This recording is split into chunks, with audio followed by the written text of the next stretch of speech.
আচ্ছা, মনে পড়ে হাড় কাঁপানো শীতের সকালে ঘড়িতে তখন ওই ৮টা থেকে ৮টা ৩০ মা রান্নাঘর থেকে চিৎকার করে বলছে, উঠে পড়, আজ তোর প্রিয় কড়াইশুঁটির কচুরি বানিয়েছি। আর তখন ওই ব্ল্যাঙ্কেটটা গা থেকে ঝেড়ে ফেলতে ঠিক ১ সেকেন্ডও সময় লাগতো না। তাই আজকে কড়াইশুঁটির কচুরি বানাবো, তবে ওই তথাকথিত কাশ্মীরি আলুর দম নয়, আজকে ধানিয়া আলুর দম বানাবো।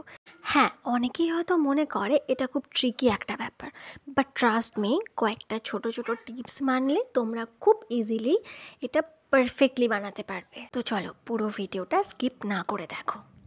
আমি এখানে ময়দা নিলাম, তোমরা তোমাদের কোয়ান্টিটি মতো নিয়ে নিও। তারপর এখানে পরিমাণ মতো নুন আর সাথে কালো জিরে দিলাম। এবার ভালো করে মিক্স করে নিয়েছি। এবার ময়ান দেব। তো আমি এখানে রিফাইন্ড অয়েল ইউজ করছি।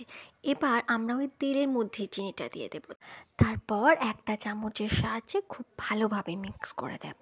ফার্স্টলি চিনিটা দেওয়ার কারণ যাতে ক্রিস্পি হয়, আর সেকেন্ডলি আমরা যদি তেলের সাথে চিনিটা গুলে দিই তাহলে বেলার সময় কোনো প্রবলেম হবে না। এইভাবে একটা মুঠো করে ময়ামটা চেক করে নেব। তারপর আমরা নর্মাল ওয়াটার দিয়ে একটা ডো বানাবো।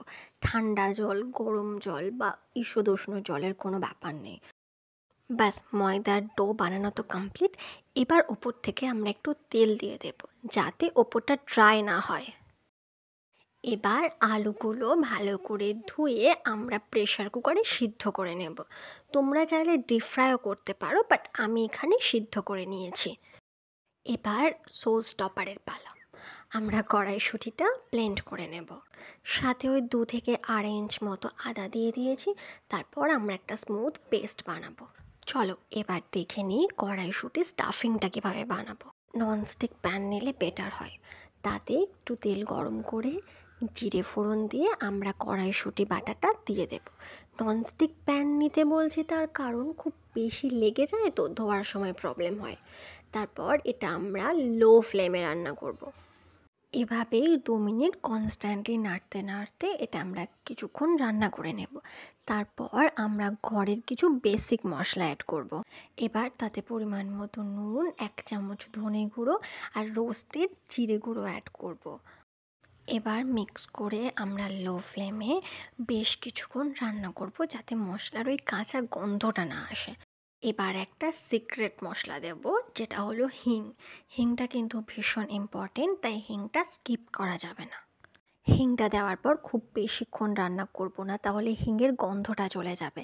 তাই এবার গ্যাসের ফ্লেমটা মিডিয়াম টু হাই করে আমরা কনস্ট্যান্টলি নাড়তে নাড়তে এভাবে যখন প্যান ছেড়ে দেবে তখন নামিয়ে নেব। চলো এবার আরেকটা সিক্রেট টিপসের কথা শেয়ার করি, ছোলার ছাতু। হ্যাঁ, একটু অবাক হচ্ছ নিশ্চয়ই। ট্রাস্ট মি, তোমরা যদি ছোলার ছাতুটা অ্যাড করো তাহলে যেমন একটা বাইন্ডিং আসবে, তেমনই টেস্টটা অনেক বেশি এনহ্যান্স হয়ে যাবে। না না, ওপর থেকে ধনেপাতা কুচি ছড়িয়ে দিলেই কিন্তু ধানিয়া আলুর দম হয়ে যায় না। তো চলো দেখে নিই। কড়াইয়ে বেশ কিছুটা রিফাইন্ড অয়েল গরম করে তাতে জিরে ফোড়ন দিয়ে টমেটো গুলে দেবো, সাথে পরিমাণ মতো নুন, যাতে টমেটোটা একটু সিদ্ধ হয়ে যায়। টমেটো অলমোস্ট কুক হয়ে গেছে। এবার আমরা ঘরে কিছু বেসিক মশলা অ্যাড করি, যেমন 1 চামচ ধনে গুঁড়ো, 1 চামচ জিরে গুঁড়ো, একটুখানি হলুদ আর 1 চামচ কাশ্মীরি লঙ্কার গুঁড়ো। সাথে অল্প একটু জল দিয়ে আমরা মিডিয়াম টু হাই ফ্লেমে মশলাটা কষিয়ে নেব। তাতে অল্প একটু চিনি আর ওই 1-2 চেরা কাঁচা লঙ্কা। ঝালটা তোমরা তোমাদের পছন্দ মতো দিও।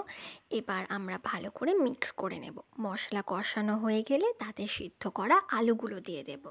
আলুর সাথে মশলাটা খুব ভালোভাবে মিক্স করে দেব। এবার কিন্তু গ্যাসের ফ্লেমটা লো করে দিতে হবে। এবার তো ধনিয়াটা অ্যাড করতে হবে, তাই ধনেপাতার ডাঁটগুলো অ্যাড করে দেব। জানি খুব বেসিক একটা জিনিস, কিন্তু এই ছোট ছোট কয়েকটা বেসিক জিনিসই কিন্তু টেস্টটা অনেক গুণ বাড়িয়ে দেয়।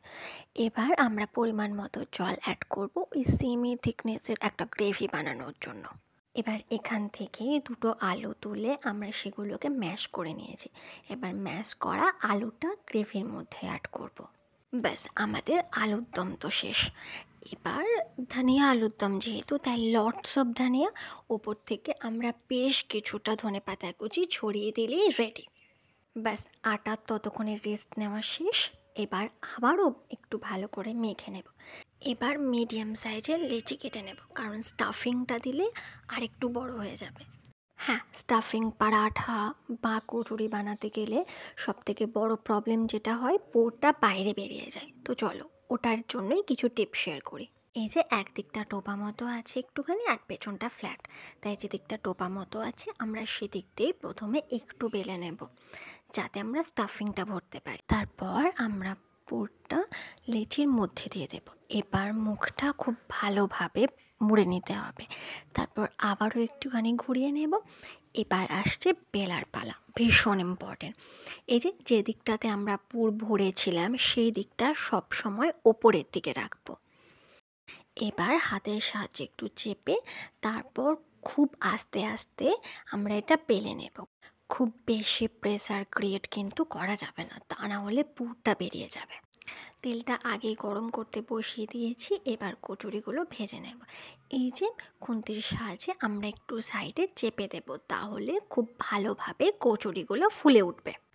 এবার এক সাইডটা হয়ে গেলে উল্টে দেব, গোল্ডেন ব্রাউন হওয়া পর্যন্ত আমরা এগুলো ভেজে নেব। ব্যাস, আমাদের কড়াইশুঁটির কচুরি আর ধনিয়া আলুর দম কিন্তু রেডি। আশা করি এই ছোটো ছোটো টিপসগুলো তোমাদের কাজে লাগবে। So please like, share and subscribe my channel. Thank you.